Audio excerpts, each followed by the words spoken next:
सूर्यवंश की कथा है वर्णन।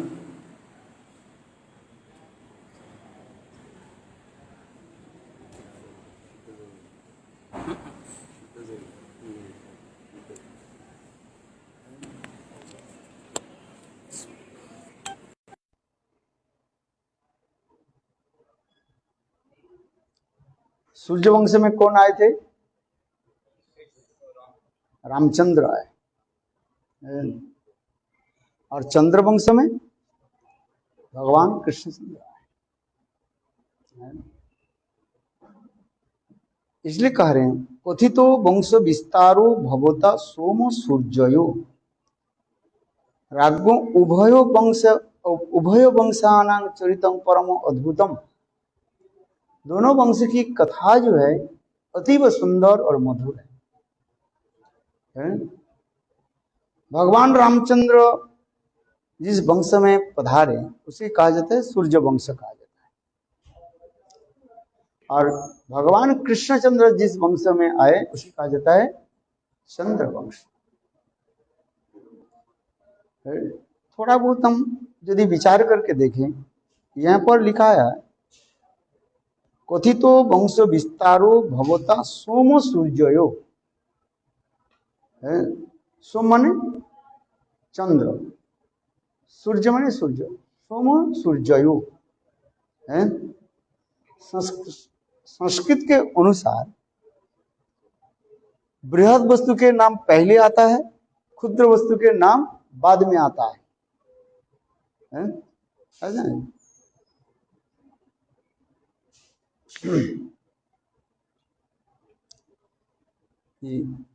सूर्य सूर्य जो है बड़ा है और चंद्रमा छोटा है। किंतु यहाँ पर संस्कृत के अनुसार थोड़ा बहुत अलग दिखाई पड़ रहा है। किसका नाम पहले लिया गया? चंद्र के नाम, सोम, सोम माने चंद्र। इसके बाद लिया गया सूर्य। होना चाहिए था क्या? सूर्य सोमय वंश होना चाहिए था, किंतु नहीं कहा करके क्या कहा? सोमो सूर्ययो है। भगवान रामचंद्र जिस वंश में प्रकट हुए उसके कहा जाए क्षत्रिय वंश कहा जाता है। सूर्य वंश यानी क्षत्रिय वंश। और कृष्णचंद्र जिस वंश में प्रकट हुए उसे कहा जाता है चंद्रवंश है। उस वंश के क्या कहा जाता है? वैश्य कहा जाता है। वर्णाश्रम धर्म के अनुसार ब्राह्मण, क्षत्रिय, वैश्य और शूद्र, ये चारों वर्णाश्रम होता है, चार वर्ण है। किंतु यहाँ पर श्री परीक्षित महाराज जी वर्णन कर रहे हैं सोम सूर्ययो, चंद्रवंश और सूर्यवंश की कथा। सूर्यवंश, सूर्य की कला कितनी कला होती है जानते हैं? कितना होता है? 12 कला होता है, 12 द्वादश कला है। और चंद्र के कितने कला होते हैं? 16 कला। आज समझे नहीं क्या बोला? सूर्य में कितने कलाएं होती है? 12 कला, भूल जाते हैं। और चंद्र में कितने होता है? 16 होता है। इसके कला के बारे में भी वर्णन किया गया है। इसलिए कहते हैं द्वादश आदित्य के नाम आता है। आदित्य माने सूर्य, द्वादश माने 12 है। 12 कला युक्त जो है सूर्य होता है, और 16 कलाएं युक्त क्या होते हैं? चंद्रमा है। इसके बारे में विशेष वर्णन है। कला किसको कहा जाता है, द्वादश कला क्या है, 12 कलाएं क्या है, 16 कलाएं क्या है, इसके बारे में भी शास्त्र में कहा गया। तो इसी विचार से यहाँ पर जो कह रहे हैं संस्कृत के अनुसार सोमो सूर्ययो, अर्थात चंद्र में 16 कलाएं होती है और सूर्य में 12 कला होती है। इसलिए व्याकरण की इस दृष्टि से देखा जाए तो ठीक कह रहे हैं। और दूसरी दृष्टि से हम देखें, ये चंद्र अपेक्षा जो है सूर्य की आकार बृहत माना जाता है ना। शास्त्र के अनुसार बृहत के नाम पहले लिया जाता है, क्षुद्र के नाम बाद में लिया जाता है। देखो संस्कृत के अनुसार हम क्या लेते हैं, कहीं कहीं सम्मान सूचक होने के नाते पिता के नाम अपेक्षा माता के सामने लिया जाता है।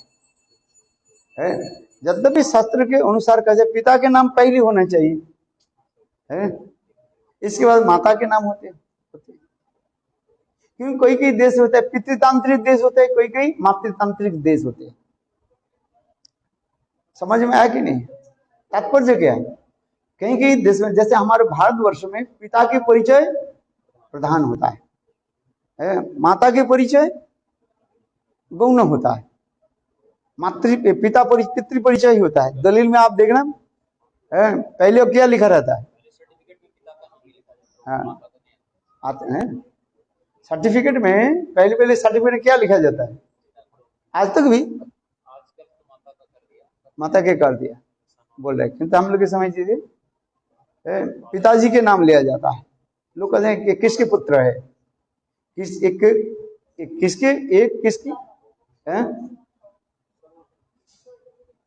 सन ऑफ लिखा रहता है, S oblique O son of M of नहीं लिखा, मदर ऑफ नहीं लिखा जाता है। अच्छा, किंतु भारतवर्ष ऐसे एक विचित्र देश है, अब नारी के प्राधान्य दिया गया और किसी देश में नारी के प्राधान्य नहीं दिया है। भारतवर्ष की वेद पुराण उपनिषद प्राचीन काल की रीति से ही आ रहे हैं, ये नहीं है। इसलिए हमारे भारतवर्ष के हम लोग क्या कहते हैं, भारत माता की जय। हम राजनीति नहीं कर रहे, कोई कहे नहीं कहे है, किंतु हम जो कहते हैं भारत माता है, वंदे मातरम है, माता की हम प्रधान है। किंतु भारतवर्ष ऐसे विषय जहां पर पितृतांत्रिक देश कहा जाता है, पिताओं की प्राधान्य दिया जाता है। और भारतवर्ष के बारे पाश्चात्य देशों में पिताओं के जो है प्राधान्य नहीं दिया जाता है, कोई पूछता नहीं है तुम्हारे पिताजी कौन है, माताजी के नाम लिखा दे।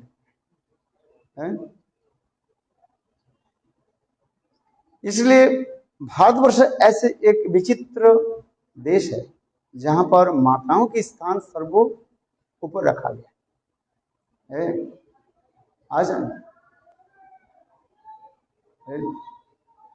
सर्वत्र जो है मां के स्थान में रखा गया। यहां तक भी शास्त्र में लिखा गया, प्रातः काल में उठ करके 5 स्त्रियों के नाम लेना चाहिए, पंचकन्या नित्यं स्मरेत।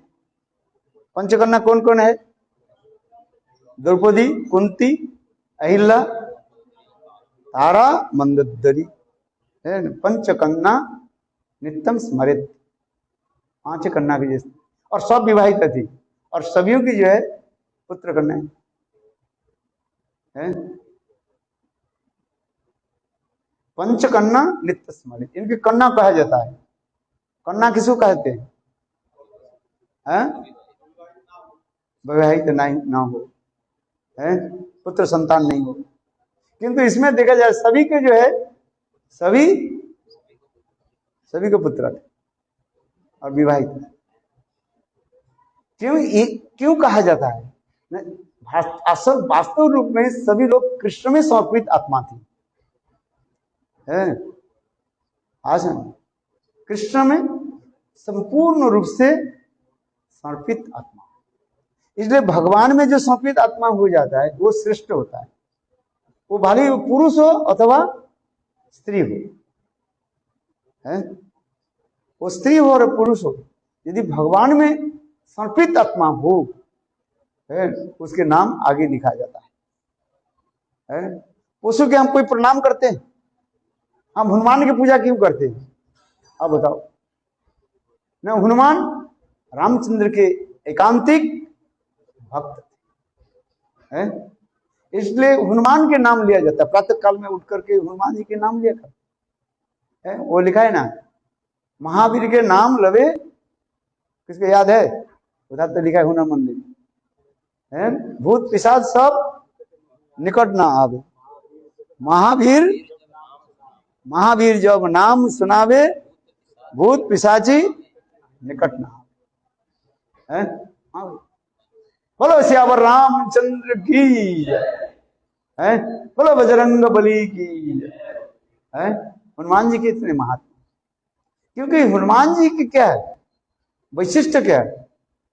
एकांत की निष्ठा। रामचंद्र श्रीनाथे जानकी नाथे अभेद परमात्मनि तथापि राम कमल लोचन मम सर्वस्व जीवन। श्रीनाथे जानकी नाथे अभेद परमात्मनि, राधानाथ कृष्ण अथवा नारायण है, और जानकी नाथ रामचंद्र में कोई भेद नहीं है, सब परमात्मा तत्व है। किंतु तथापि हनुमान जी कह रहे मेरे निष्ठा किसमें है? राम कमल लोचन मम सर्वस्व जीवन। भगवान रामचंद्र ही मेरा प्राण स्वरूप है। आज तुलसीदास भ्रमण करते करते मथुरा में आ गए है, जमुना के घाट पर तिलकदार है। मथुरा गए ना आप लोग? कौन कौन मथुरा गए? मथुरा परिक्रमा किया आप लोगों ने? हाँ, देखो तिलकदार है, तिलकदार है ना, हमारे केशव जी गोले मठ के पास पूरा है, 500 मीटर आगे जाने से तिलकदार है। और उसके जाकर के एक गली है वहां पर है कृष्ण की विशाल मूर्ति है। तुलसीदास के प्रणाम नहीं करे, तब सब करे प्रणाम। बोले यदि रामचंद्र से है तो हाथ तीर धनुष लेकर के यदि खड़े हो तो तुलसीदास मस्तक झुकाए। हैं? हाँ, देखो कितने सुंदर है। और देखते देखते मूर्ति, साक्षात मूर्ति के हो गए हैं, रामचंद्र के स्वरूप में हो करके, और तीर धनुष लेकर के खड़े हुए। तो तुलसीदास उसमें प्रणाम किया, क्योंकि निष्ठा है। हर व्यक्ति अपने अपने साध्य वस्तु के प्रति निष्ठा रखे हैं। आज समझ में, यदि निष्ठा नहीं रखे तो भजन आप नहीं होता है। जैसे सती नारी अपने पति के प्रति निष्ठा रखते है कि नहीं? ठीक उसी प्रकार निष्ठा की बारी में हनुमान जी निष्ठा किस में रखते हैं? रामचंद्र। एक बार द्वारकाधीश कृष्ण गरुड़ जी के बोले, गरुड़ जी हनुमान जी के जो है बुला करके लेकर के आओ। भगवान रामचंद्र अंतर्ध्यान हो गए, सबको साथ में ले गए, और हनुमान जी के बोले हनुमान तुम यहाँ पर रहो, मेरे नाम प्रचार करो। वाल्मीकि रामायण वर्णन हो रहे। हनुमान जी देखो किस किंधा में राम नाम राम राम राम राम जप करते जा रहे। और गरुड़ जी आगे, गरुड़ जी आकर के बोले ये देखो जादवेंद्र आपको स्मरण कर रहे हैं, बुला रहे हैं, जादवेंद्र आपको बुला रहे हैं। हनुमान जी बोले जादवेंद्र माने कृष्ण, द्वारकाधीश कृष्ण। हनुमान जी बोले देखो आजकल मेरा तबीयत ठीक नहीं है, आऊंगा। ठाकुर जी जब बुला रहे थे जाना ही पड़ेगा, पड़ेगा कि नहीं पड़ेगा? भगवान बुला रहे हैं, जाना पड़ेगा, तो अपराध हो जाएगा। इसलिए हनुमान जी बोले देखो मेरा तबीयत ठीक नहीं है, मैं जाऊंगा, आज कल मैं जाऊंगा, दर्शन करके आऊंगा। गरुड़ जी आ गए। गरुड़ जी आकर के ठाकुर जी के कहने लगे, ये ठाकुर जी हनुमान जी कह रहे हैं उनके तबीयत ठीक नहीं है, आएंगे। तो क्या समाचार दिया? ठाकुर जी पूछा। गरुड़ जी ने बोले ये प्रभु आपके नाम लेकर उनके बुलाए। बोले आप मेरा नाम क्या बोला? बोले जादवेंद्र, यदु कुल की जो श्रेष्ठ है, जादवेंद्र आपको स्मरण कर रहे हैं, बुला रहे हैं। ठाकुर जी बोले तुम गलत समाचार दे दिया, गलत समाचार दिया। पंजाब केसरी में क्या आ गया? गलत समाचार आ गया।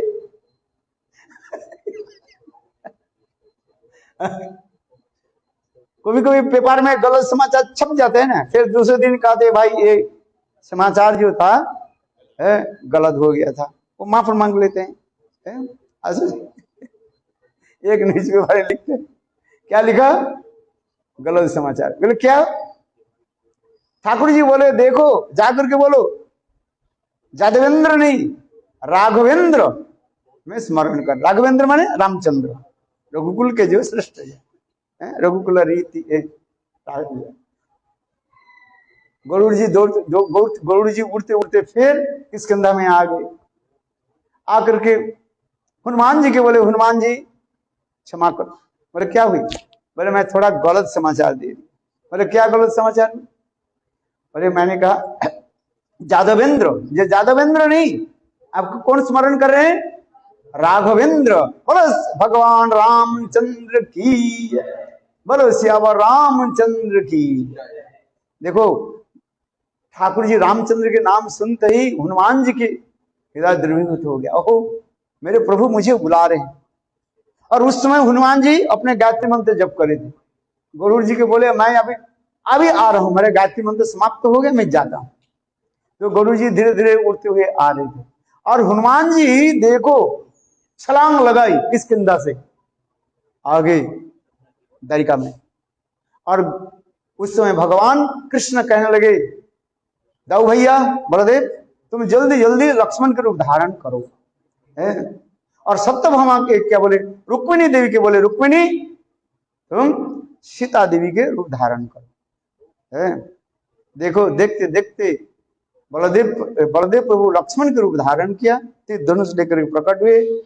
और स्वयं कृष्ण तीर धनुष लेकर के रामचंद्र के रूप में प्रकट हुए। और रुक्मिणी सीता देवी। देखो हनुमान जी आकर के स्तुति आदि करने लगे कि प्रभु मेरे जीवन धन्य हो। और उस समय ठाकुर जी बोले जाओ हनुमान मैं प्रसन्न हो गया, जाओ वहीं पर जाकर के राम नाम प्रचार करो। हनुमान जी चलने लगे और बीच में अभी तो गरुड़ जी आ रहे थे। रास्ते में भेंट हुई गरुड़ और हनुमान जी। गरुड़ जी बोले हनुमान आप कहां से आ रहे हो? बोले मैं ठाकुर जी के दर्शन करके आ रहा हूं प्रभु के। बोले आपने बोल रहे हो आपकी तबीयत ठीक नहीं था, फिर मंत्र जप कर रहे थे। बोले प्रभु जब बुलाते हैं तब मंत्र जप तब सबको प्रणाम करके मैं आगे जाता हूं। आज तात्पर्य क्या है? अपने इष्ट देव के प्रति कैसे रखना चाहिए? निष्ठा। इसलिए तो हनुमान जी कह रहे श्रीनाथे जानकी नाथे अभेद परमात्मनि तथा राम कोमलोचन मम सर्वस्व जीवन। साधक की इसमें शिक्षा लेना चाहिए, अपने इष्ट देव के प्रति प्रगाढ़ निष्ठा होनी चाहिए। काल पुरुष बताया, सुबह बताया था। गौड़ीय वैष्णव क्या है? इष्ट देव कौन है? आप बताओ। गौड़ीय वैष्णव की जो चैतन्य महाप्रभु के धारा में आ रहे हैं, हमारे इष्ट देव कौन है? कृष्ण है, राधा है? बोलो राधा रानी की। अरे जोर से तो बोलो कम से कम, बोलो राधा रानी की। गुरुदेव कहते थे कि देखो जन्माष्टमी तो मनाया आपने धूमधाम से, ठीक है, कृष्ण परात्पर परतत्व है, किंतु उससे अधिक रूप में राधा जी की जन्म उत्सव मनाना गुरुदेव बहुत प्रोत्साहित करते थे, उत्साहित करते थे। ये सभी लोग राधा जी की जो है उत्सव मनाए। अच्छा, इसलिए गुरुदेव कहते थे ये कृष्ण के जन्माष्टमी हम किस लिए मनाते हैं? राधा जी की प्रसन्नता के लिए। और राधा जी के उत्सव यदि मनाए, जन्माष्टमी राधाष्टमी यदि मनाए और कृष्ण प्रसन्न होते है कि नहीं?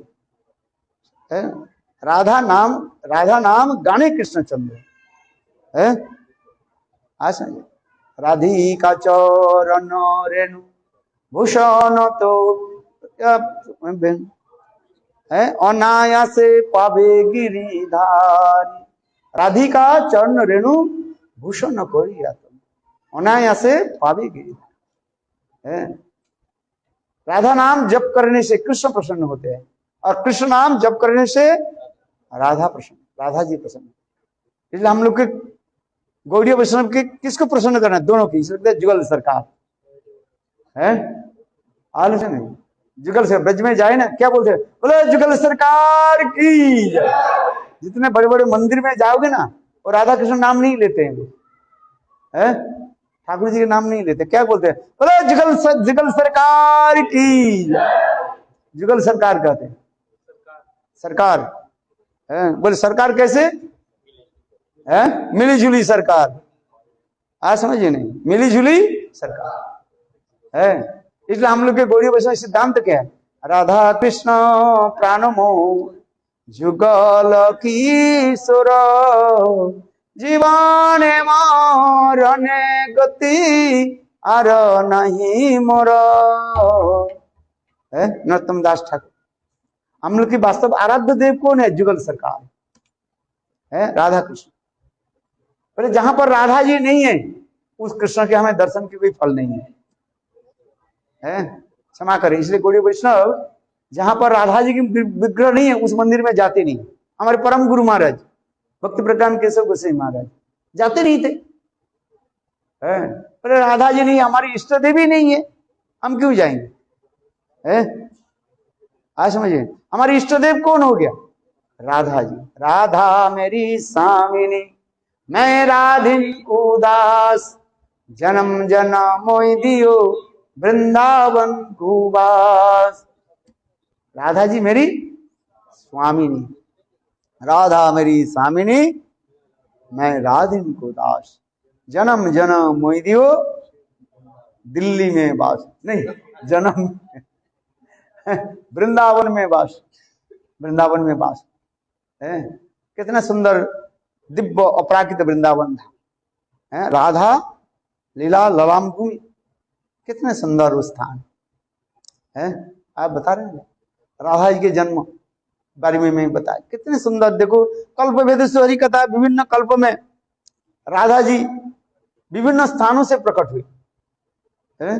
किसी कल्प में राधा जी विषवाणु खोर से प्रकट हुए, है? खोर माने तालाब, जहां पर कुंड कहा जाता है ना, तालाब कुंड कहा जाता है, विषवाणु कुंड कहा जाता है। आप बरसाना जाते हैं ना, निकट में बस स्टैंड से निकट है, जिसको कहा जाता है विषवाणु कुंड भी कहा जाता है, अथवा विषवाणु खोर कहा जाता है। इतने सुंदर कृष्ण के प्रकट लीला के समय इतने सुंदर दिव्य अलौकिक स्थान था, है।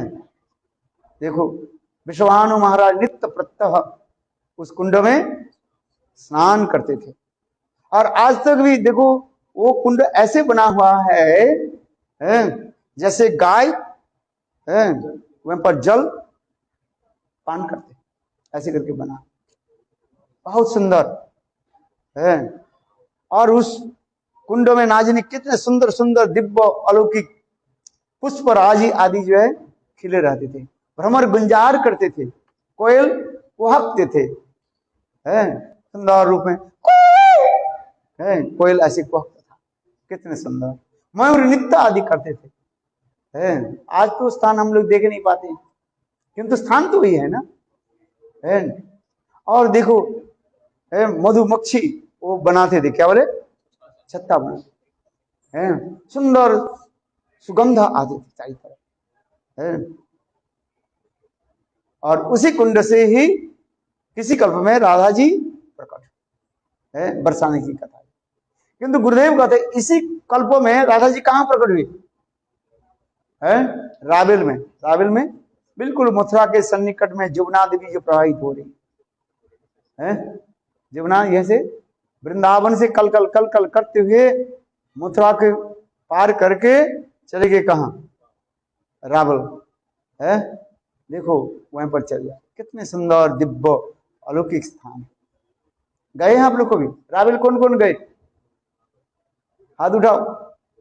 रावेल नहीं गए आप लोग? अरे चलना चाहिए, है रावेल जाओ और राधा जी की जन्म स्थान दर्शन करके आओ, है। वास्तव इस कल्प में बरसाना में जो क्या बोले विषवाणु कुंड जो है, विषवाणु खोर जो है, उस कुंड में राधा जी प्रकट नहीं हुई है। गुरुदेव के जो ग्रंथ जो है ब्रजमंडल परिक्रमा ग्रंथ है ना, उसको पढ़ो, रावेल के बारे में लिखा गया है। इस कल्प में राधा जी कहां प्रकट हुए? गोकुल के निकट सुंदर एक सुरम्य गांव है, उसे कहा जाता है राबेल कहा जाता है। राबेल इसलिए नाम दिया गया है, ब्रजभाषा के अनुसार कहा जाता है जमींदार है, उस समय उपाधि दिया जाता था है, इसलिए उसे ब्रजभाषा के अनुसार हो गया राबेल, नाम गांव के नाम हो गया राबेल है। और उसी स्थान पर विश्वभानु महाराज अपने पत्नी कृतिका सुंदरी के साथ रहते थे। ब्रज क्या है? ब्रजती चलेती गमयती थी ब्रज। ब्रज एक स्थान नहीं है, ब्रज सदा सर्वदा के चलमान है। ब्रजवासियों की उपजीविका क्या है? गोचारण करना है, थोड़ा बहुत जहां पर खेती आदि कर लेते थे, और नहीं तो अधिक रूप में गोचारण करना है। पशुचारक कहा जाता है, क्या बोलते हैं? पशुचारक, माने पशु के जो है पालन करते हैं, पशुपालक कहा जाता है। ये जहां जहां पर यहाँ पर घास समाप्त हो जाता था, ये समस्त ब्रजवासी उस स्थान को छोड़ करके दूसरी स्थान पर चले जाते थे। जैसे नंद महाराज नंदगांव में रहने लगे, नंदगांव में रहने लगे, वहां पर गाय आदि जो है पशु आदि को चारण करने लगे। जब घास खत्म हो गया, उस स्थान को छोड़ करके नंद गोकुल में चले गए। कभी कभी जो है ये कैसी दैत्य आदि असुर आदि जो है वो उत्पात करने लगे, तो इसके लिए भी वे लोग उस स्थान को छोड़कर चले गए। इसलिए नंद गांव के छोड़ करके नंद महाराज कहाँ चले गए? गोकुल में चले गए, नंद गोकुल जो कहा जाता है। इस कल्प की कथाएं वहां पर चले गए। और विश्वभानु महाराज निवास कहाँ करते हैं? बरसना में। जब देखो विश्वभानु महाराज और नंद महाराज के साथ ऐसे घनिष्ठ मित्रता था, ये नंद महाराज जहां जहां पर रहते थे उसके ठीक निकटवर्ती गांव में विश्वभानु महाराज रहते थे। मित्र है ना, दोनों राजा थे, विश्वभानु महाराज भी राजा थे और नंद महाराज भी राजा थे। इतना ही जो है विश्वभानु महाराज के 11 लाख गाय था धनु, और नंद महाराज के कितने? 9 लाख। ये तो केवल बताया गया, किंतु राजनीति कितने, इससे अपेक्षा जो कितने करोड़ गाय है कौन वर्णन कर सकते? एक तो केवल स्टेटमेंट दिया गया है, अप्रोक्सीमेट दिया गया है। इसलिए नंद महाराज और विश्वभानु महाराज इतने घनिष्ठ संबंध है। इतना तक नहीं, देखो नंद गांव के रहने वाले लोग क्या बोले बरसना के लोगों के प्रति कितने प्रेम प्रीति रखते हैं। आज तक भी वो ट्रेडिशन चलते आ रहे हैं। ये नंदगांव के लोग सोचते हैं विश्वभानु महाराज के पुत्री राधा जी के साथ मानो नंद महाराज के पुत्र कृष्ण के साथ विवाह हुई है। आज तक भी नंदगांव के लोग जो है ना, हाँ, बरसना के लोग जो है नंदगांव के जल पीते नहीं। क्यों? कहते हैं भाई हम कन्यादान कर दिया ना, है भाई, जिसको दान कर दिया फिर उसके घर में पानी कैसे पिएंगे? प्राचीन काल की रीति है। आज समझिए धीरे धीरे तो सभ्यता हमारी लुप्त होते जा रही है, किंतु वास्तव रूप में देखा जाए ये प्राचीन काल की हमारी रीतियां भारतवर्ष की। गुरुदेव कहते थे देखो एक बरसना के कृषक जो है हल चला रहे थे और उनकी जमीन जो थोड़ी सी जमीन जो है नंदगांव की तरफ चला गया लंबी जमीन है ना, नंदगांव की तरफ आ गए थोड़ा बहुत है, और नंदगांव की तरफ आ गए। इतने से उनके जोर प्यास लग गया, गर्मी के समय था, जेठ महीने था, हल चलाते चलाते और देखो मूर्छित गिर गए। लोग उसके जो है पानी पिलाने के लिए बहुत प्रयास किए। वो बोले नहीं नहीं, इस स्थान पर मेरे बेटी को मैंने दान दे दिया, इसलिए इस स्थान को जब पानी नहीं पिएंगे मर जाएंगे, किंतु इस स्थान में पानी नहीं। कितने भाव निष्ठा है। एक छोटा कथा सुना देता हूं, ब्रज की कथा है। ब्रज में एक सेठ जी रहता था। सेठ जी समझते ना, सेठ, उनके पास बहुत धन संपत्ति था और उनके 3 पुत्र कन्या थी ना, 3 पुत्र था मतलब कितना था? 3 पुत्र था। 3 पुत्र भी बहुत विद्वान भी हुए हैं, और कुछ समय के बाद अपने पुत्रों के लिखा पढ़ा कराया, सब विद्वान भी हो गए हैं, और सबके विवाह भी कर दिया। 3 बहू आई है घर में है। ये बहू जो है, 3 बहू बहुत सुंदर थी सब है। पिता क्या सास ससुर के जो है बहुत सुंदर में सम्मान करते, किंतु कुछ समय के बाद है, और सेठ जी के पत्नी जो है, सेठानी जो है, स्वर्गवास हो गए, माने चले गए, मरे है। सेठ जी अकेला पड़ गया। बेटा 3 बेटा तो विद्वान भी है, लिखा पढ़ा भी किया है, सर्विस भी करते, घर में कहीं धन की कमी नहीं है। दुकान बहुत बड़ा दुकान है, सोने की दुकान है।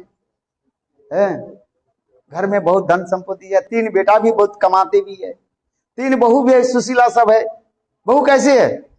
सुशीला। सुशीला समझते हैं? अत्यंत सुंदर, शील संपन्न है, लज्जाशीला। नारी में जितने गुण है, समस्त गुण वो 3 बहू में। नारी में क्या क्या गुण होता है? लज्जा, शील, धैर्य। धैर्य होते हैं ना, ये समस्त सारे गुण 3 बहू में है। सेठ जी के मन में केवल एक अभाव था। क्या अभाव था?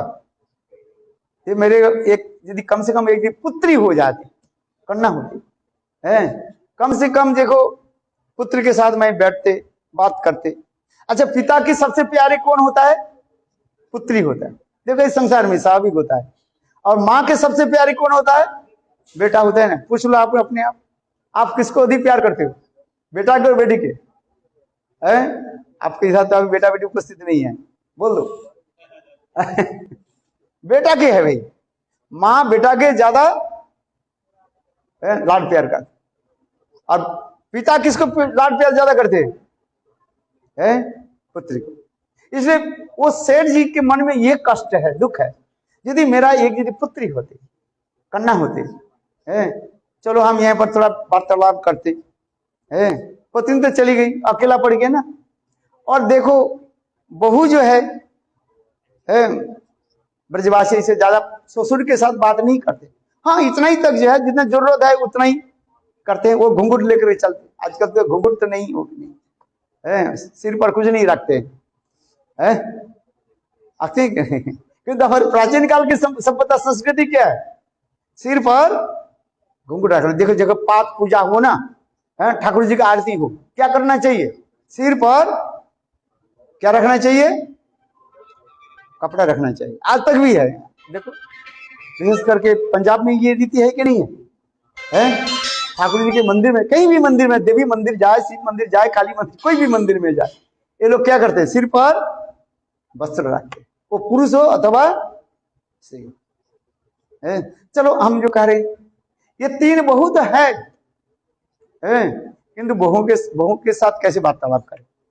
एक मर्यादा रहती है। इसलिए और उनके जीवन मानो एक मैकेनिकल जीवन हो गया, यांत्रिक जीवन हो गया। प्रातः काल में उठे, थोड़ा नाश्ता कर लिया, फिर दुकान में गए, दुकान बंद करके, फिर रात में आए, थोड़ा भजन किया, फिर बात किसके साथ करें? आप बताओ। यदि कम से कम बहू होते, क्या बोले, बेटी होती, बेटी के साथ बैठते, आई ना समझ? अच्छा, इसलिए मन में बहुत दुख था। और 3 बेटा तो विद्वान है, काम में चले जाते हैं, कहाँ का रात 12 बजे 10 बजे घर आते, बात क्या है? इसलिए सेठ जी के मन में बहुत ये दुख था। एक दिन को एक संत महात्मा उनके पास आ गए, संत महात्मा के साथ मिले। संत महात्मा देख करके वो सेठ जी रोने लगे। संत महात्मा के लिए, सेठ जी आप क्यों रो रहे हो? सेठ जी अपने मन की कथा सारी बताया। ये संत महात्मा, देखो मेरे घर में भी धन के अभाव नहीं, मेरे 3 बेटा भी है, सब गुणी है, लिखा पढ़ा भी है, सब प्रकार के गुण है। पुत्र में जो गुण होना चाहिए, मेरे 3 पुत्र में वो सब गुण है। बेटा यदि हो तो बेटा कैसे हो? राम जैसे है, रावण जैसे नहीं है। बेटा हो तो कैसे हो, राम जैसे हो, जैसे पितृभक्त है ना। सेठ जी उसी प्रकार कहने लगे मेरा बेटा ऐसे सुंदर, 3 बेटा जो सब गुणी है, और 3 बहू भी सब गुणी है, धन की कोई कमी नहीं, किंतु मन में एक दुख है यदि मेरा एक बेटी हो। देखो संत महात्मा कहने लगे अरे सेठ जी आप तो बरसना के रहने वाली ब्रजवासी हो, और बरसना के सभी लोग यह क्या मानते हैं, राधा जी मेरे बेटी है। केवल विश्वभानु महाराज की बेटी है ऐसे नहीं मानते, यद्यपि विश्वभानु महाराज सोचते हैं ये राधा जी मेरे बेटी है, किंतु देखो बरसाने में रहने वाले जितने भी लोग हैं सबके अपने को मानते, सब राधा जी के अपने बेटी मानते। तो सेठ जी आप दुख क्यों प्रकाश कर रहे हो, राधा जी की बेटी मानो ना, सब समस्या समाधान हो जाए। ऐसे कह करके संत महात्मा ने किया कि एक सुंदर जो है राधा जी के चित्रपट उनको दे दिया, सेठ जी को दे दिया, और बोले देखो जब आप भोजन करोगे जो कुछ भी करो, बोलो वृंदावन बिहारी लाल की जय, और उनके साथ अगर उठाओ बैठो।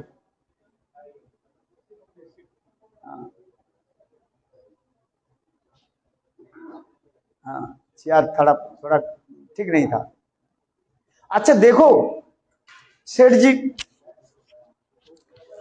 क्या करते, देखो नित्य प्रातः काल में उठ करके है वो चित्रपट के अपने बेटी समझ करके सेवा करते है, और फिर रात्रि काल में जब सोने के लिए जाती थी ना, राधा जी की अपने बेटी मान करके सेवा करके तब सोते हैं। जैसे आपको छोटी बेटी के जैसे आप सुलाते हैं, ठीक उसी प्रकार सेठ जी देखो चित्रपट के जो है राधा की चित्रपट है तो संत महात्मा जो दिया, देखो संत महात्मा के द्वारा चित्रपट में कितने ताकत शक्ति होता है आप समझ नहीं पाओगे। अपने बाजार से ठाकुर जी खरीद करके आप पूजा करना शुरू करो और संत महात्मा के हाथ से लेकर के ठाकुर जी की पूजा करो, देखो उसमें क्या है अंतर पड़ेगा। बा वो संत महात्मा के हाथ से चित्रपट लियो ना, और देखो सेठ जी नित्य प्रत्यह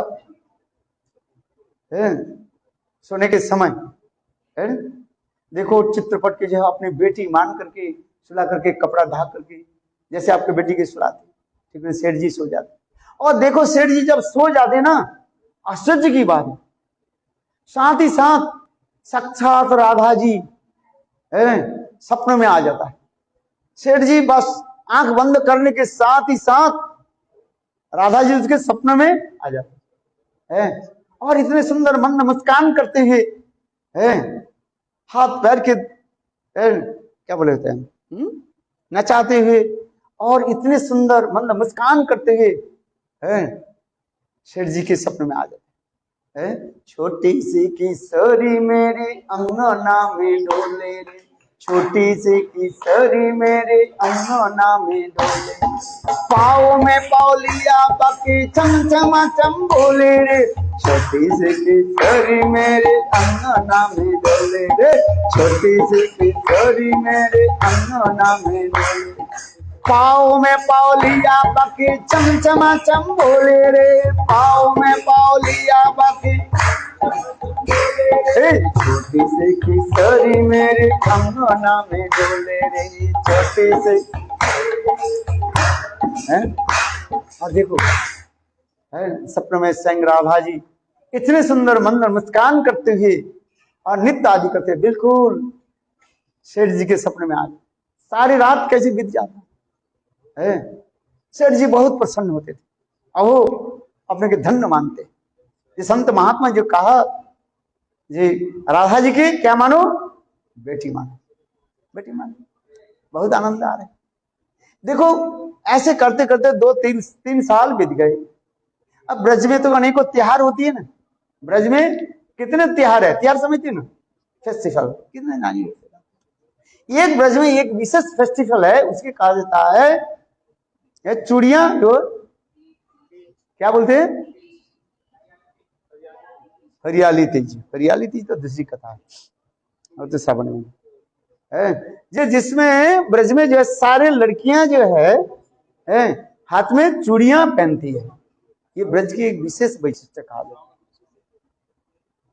है। चलो अरे अनेक लीला है, कितने लीला है, अगणित लीला है। ब्रह्मा के दिन में कितने लीलाएं होती है। उस दिन की क्या करते हैं सारे लड़कियां, क्या पहनती है, चूड़ियां पहनती है। आज नहीं, इसलिए ब्रज के वो कीर्तन है क्या, ब्रज में शोर मचाया श्याम चूड़ी बेचने आया, ब्रज में शोर मचाया श्याम चूड़ी बेचने आया। कीर्तन करते हो कि नहीं करते? कौन कौन कीर्तन करते हैं बताओ, हाथ उठाओ, जानते हैं? हाँ बोलो। बनाया बेचने आया, मणिहरि के बेस बनाया श्याम ब्रज में चूड़ी बेचने आया। बहुत सुंदर है ब्रज की, इतने सुंदर सुंदर भाव है। देखो कितने। तो उस दिन तीन बहुएं कहने लगे, पिताजी, ससुर, ससुर के पिताजी बोलते हैं ना, ये पिताजी आज हम चूड़ी पहनेंगे। तो सेठ जी बोले ठीक है, मैं दुकान जा रहा हूं, रास्ते में मणिहारी के मकान है, तो मणिहारी को मैं बता दूंगा, वो 12 बजे आकर के तुम लोग के सबके चूड़ी पहना दे। ऐसे करके सेठ जी घर से निकल गए और निकल करके दुकान के रास्ते में मणिहारी के मकान मिला। मणिहारी के कहा, दे मणिहारी सुनो, मेरे घर में जो बहुएं जो है उनको चूड़ी पहना देना, और देखो पैसा जो है शाम के समय मेरे दुकान से पैसा ले लेना। मणिहारी कहने लगे ठीक है। ठीक दोपहर 2 बजे, दोपहर 12 बजे मणिहारी सारे चूड़ियां लेकर के आए। तीन बहुओं ने क्या की, अपने अपने पसंद के अनुसार हाथ बढ़ाया, कोई लाल नील पीले जिसको जैसे पसंद है हाथ बढ़ाया, और मणिहारी ने क्या की, सभी के हाथ में चूड़ी पहना दी। ब्रज की रीति होता है, पहले ही कहा दिया भाई, घुंघट इतने लंबी घुंघट होते हैं ना, इतना तक के रखा, और मणिहारी ने सबके हाथ में चूड़ी पहना दी। और तीनों जब चली गई, तीन बहू जब चली गई, और एक छोटी सी लड़की जो है, मानो 5 और 7 साल की लड़की जो है, मन मुस्कान करते हुए, इतनी सुंदरी थी वो, लंबी लंबी आंख, अच्छा उभरी हुआ आंख का, उभरी हुआ समझते कि नहीं, माने जिसका आंख लंबी लंबी होता है, थोड़ा बहुत ऊपर ऐसे, और इतने सुंदर घुंघराल वाले बाल, कितने सुंदर वस्त्र आदि पहनी थी। वो मंद मुस्कान करते हुए वो भी अपने हाथ को ऐसे बढ़ा दी। मणिहारी ने सोचा सर इसकी घर की लड़की हो। मणिहारी ने किया कि उस लड़की के हाथ में भी चूड़ी पहना दी, उनके पसंद के अनुसार, लाल नील पीला जैसे बोले। तो इसके बाद शाम के समय सेठ जी के दुकान पर गए और मणिहारी ने कहा भाई इतने पैसा देना है, आपके जो बहुएं ने जो चूड़ी पहना इतने पैसा देना है। सेठ जी बोले देखो आज ज्यादा पैसा क्यों मांग रही हो? बोले नहीं नहीं मैं ज्यादा पैसा नहीं मांग रहे, आपके 4 स्त्रियों को मैंने चूड़ी पहने। इस कथा को सुन करके सेठ जी बोले तुम तो झूठ बोल रहे हो, मेरे घर में तो 3 बहुएं हैं, मेरे पत्नी तो आज कितने साल हो गए चली गई, और मेरे तो बेटी है ही नहीं, तो मेरे घर में 3 छोड़ करके 4 कहां से आ गए? तुम झूठ बोल रहे हो, 3 के पैसा ले जाओ, मैं घर में जाकर के देखूंगा, पूछूंगा ये और कोई चौथा कौन थे। भाई सेठ लोग होते हैं ना, बनियान लोग होता है, बनियान लोग ने कंजूस नहीं है, बहुत हिसाब करके चलते हैं ना। हाँ तब तो बढ़िया बनते हैं, बढ़िया बनते हैं वो, बनिया कह देते हैं, बढ़िया बनते हैं। जो हिसाब करके नहीं चलते, इधर के पैसे उधार करते, तो बस आप बात सही है कि नहीं? आप दुकानदारी करो, बनिया जो है बनियो, बनिया नहीं, क्या बनो, बनियो, क्या बोला, हाँ, हिसाब करके चलना पड़ता है ना। तो वो बोले भाई ठीक है, मैं आपको पैसा दे दूंगा, कोई भी बात नहीं है, क्योंकि मैं घर में देखूं चौथा कौन है, मेरे घर में तो 3 बहू है और तीसरी तो स्त्री नहीं है, तो आप कैसे। और मनिहारी बोले नहीं, मैं चारों के जो है चूड़ी पहना है। बोलो सेठ जी ने किया कि 3 बहू के पैसा दे दिया, ला ये पैसा ले लो, और बाकी जो तुम्हारे पैसे चौथे जो है मैं घर में पूछताछ करके दे दूंगा, काल देते। मनिहारी बोले जैसी इच्छा ही है, मैं तो झूठ नहीं बोलता है, चौथा कौन था हमें क्या पता है, ये तीनों तो थे, और फिर और एक लड़की आर का हाथ बढ़ा दी, मैंने दे दिया। चलो सेठ जी घर में आए, सेठ जी उस दिन बहुत थके हुए थे, पूछने के वो भूल गए से, और प्रसाद के बाद सेठ जी जब सोने के लिए गए, सेठ जी के टेबल पर जो राधा जी के चित्रपट है ना, वो चित्रपट बिल्कुल आप साइड क्या बोले अपसाइड डाउन, अपोजिट होके पड़ा हुआ, और उसमें चूड़ियां जो है थोड़ा पड़ा हुआ था, लाल नील चूड़ियां पड़े। सेठ जी विचार करने लगे हो सकता है हवा में आज ठाकुर जी के चित्रपट जो है उल्टा सीधा हो गया, इधर इस साइड अपसाइड डाउन हो गया, और चूड़ियां जो है सोचने लगे मेरे बहुएं जो चूड़ियां पहनी तो मुझे दिखाने के लिए यहीं पर रख दिया जी, ससुर जी पिताजी हम लोग चूड़ी पहन लिया हम लोग, इसलिए सेठ जी इतना ध्यान नहीं दिया। सेठ जी नित्य प्रत्यह जैसे शयन करते, शयन किया, सो गए। आज सपने में राधा जी नहीं आ रही, बहुत प्रयास की सोने के लिए, बहुत प्रयास की सपना आ जाए, कम से कम भाई सो जाए, राधा जी हमारे सपने में आ जाए, आज सपने में नहीं आ रही। सेठ जी क्या कर विचार करने, क्या हो गया मेरा, आज सपने में राधा जी नहीं आ रही है। इतने समय, बहुत समय के बाद, रात 1-1:30 बज गया, नींद तो नहीं आ रही, पूरी आंख तो बंद है किंतु नींद नहीं है, और इतने प्रयास की राधा जी स्मरण करने के, राधा जी के आज नहीं आ रही, चित्रपट मानो अपने सपने में नहीं आ रही।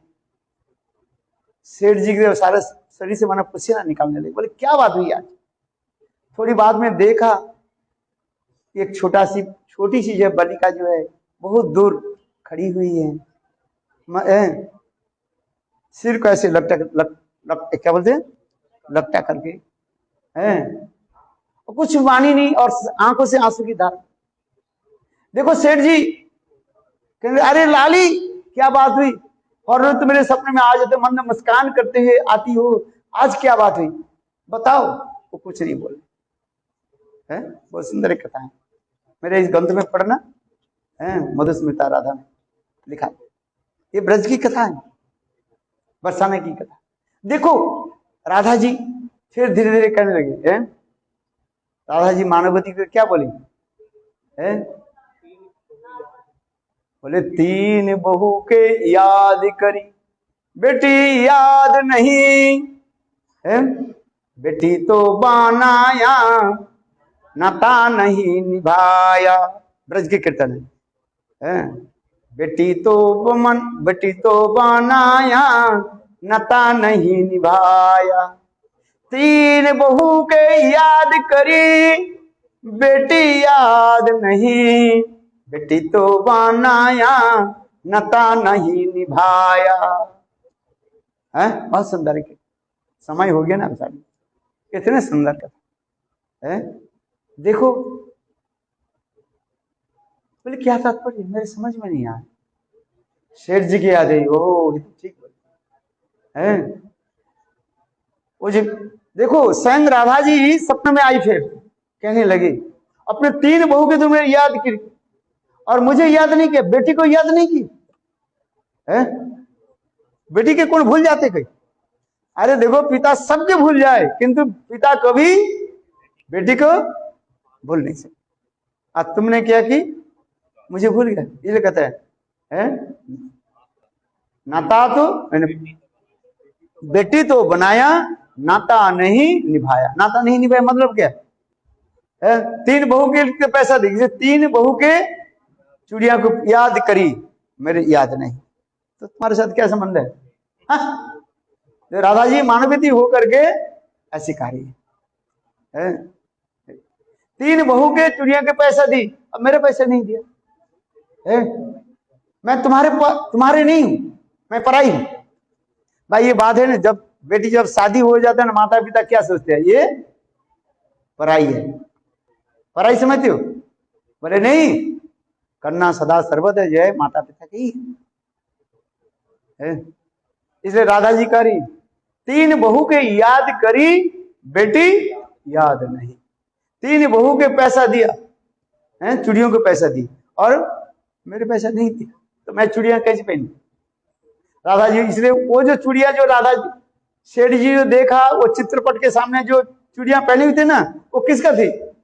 वो राधा जी खोल दिया, बोले मेरा पैसा ही नहीं दिया, मेरे नाम ही नहीं लिया है, मैं जाती। राधा जी मानवती हो गई। सेठ जी रोने लगे। सेठ जी देखो सपने में आगे सेठ जी कहने लगे, हे राधे, ये बेटी आज से मेरा ऐसे भूल कभी नहीं। रोने लगे। देखो ऐसे करते करते प्रातः काल हो गया, ब्रह्म मुहूर्त आ गए।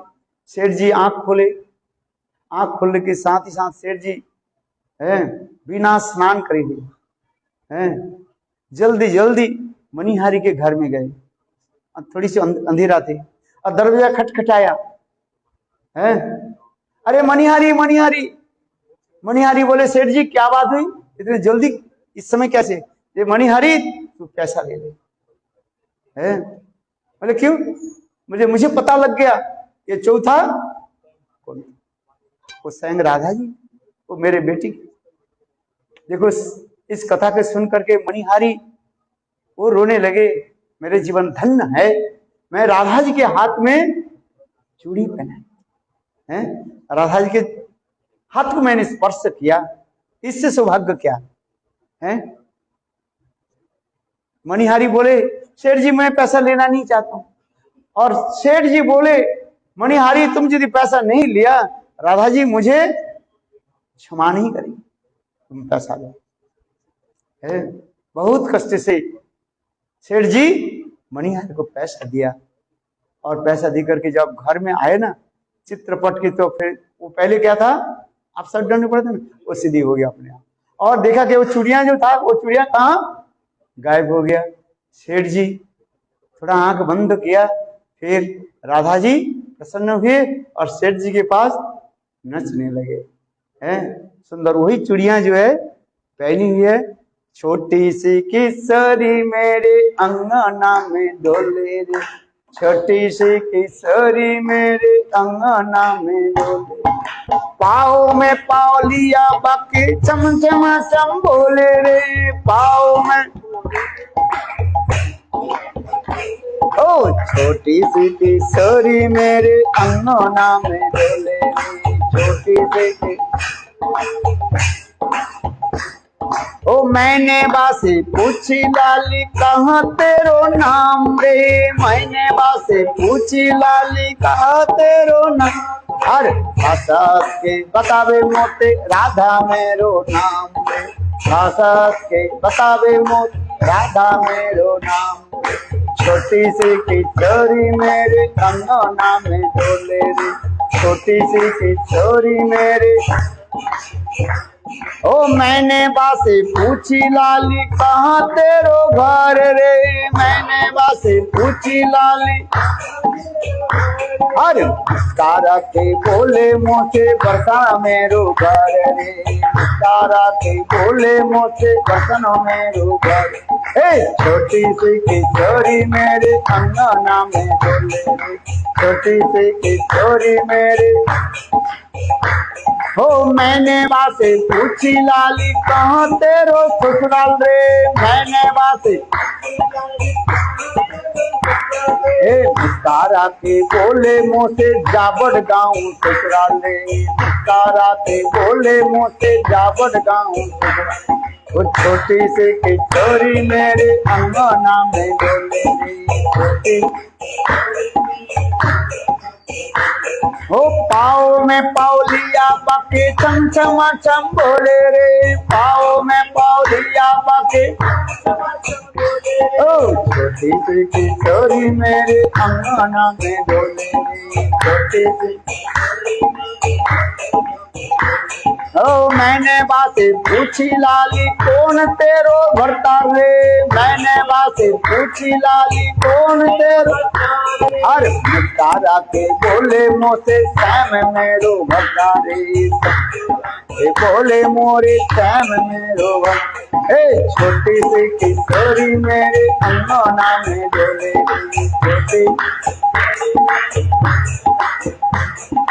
पाओ में पाओ लिया बाके चमचमा चम बोले रे, पाओ में पाओ लिया बाके ओ छोटी सी किशोरी मेरे अंगना में डोले रे, छोटी सी किशोरी मेरे ओ मैंने बासे पूछी लाली खाओगेगा माखन, मैंने बासे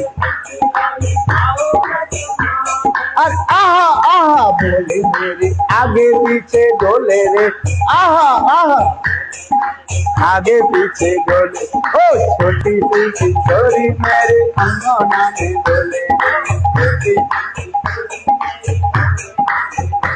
ओ मैंने बातें पूछी लाली ए चंद्र सखी भजो बाल कृष्ण छवि, चंद्र सखी भजो बाल कृष्ण छवि, सपन में आके मुझसे मीठी मीठी बोले रे, सपन में आके मुझसे मीठी मीठी बोले, ओ छोटी सी किशोरी मेरे अंगना में डोले रे, छोटी सी किशोरी मेरे अंगना में डोले, पाओ में पाओ लिया बाके चमचमा चम बोले रे, पाओ में ओ छोटी सी किशोरी मेरे अंगना में डोले, छोटी जय राधे जय कृष्ण, जय राधे जय कृष्ण,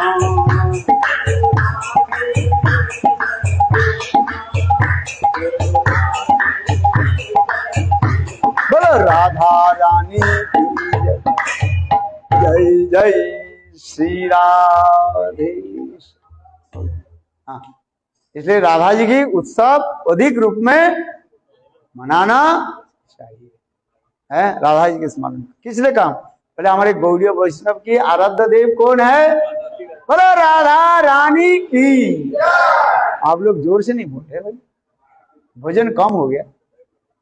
बोलो राधा रानी की जय, जय जय श्री राधे। हाँ, जोर से।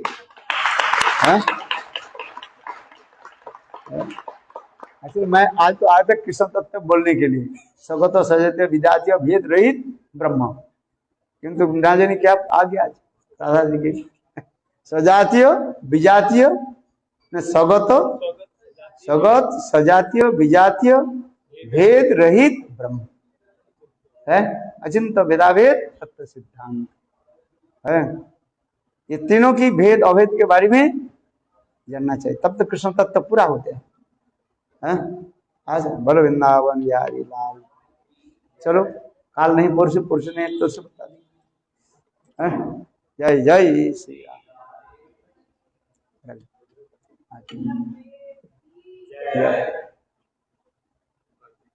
हाँ और बताओ, क्या एप्पल लिखा है? एप्पल देना है?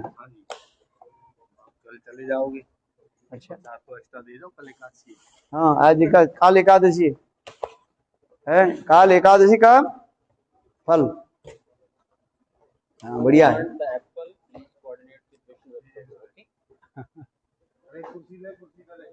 देखो कितने सुंदर सुंदर एप्पल आ गए हैं। केवल एप्पल, अमृत नहीं ले।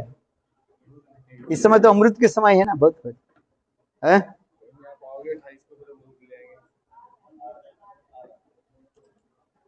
बोलो राधा रानी की जय। नहीं मिलेगा विष्णु कीर्तन करना, वो कीर्तन, वो तो आप कीर्तन करती है ना, हो जाएगी।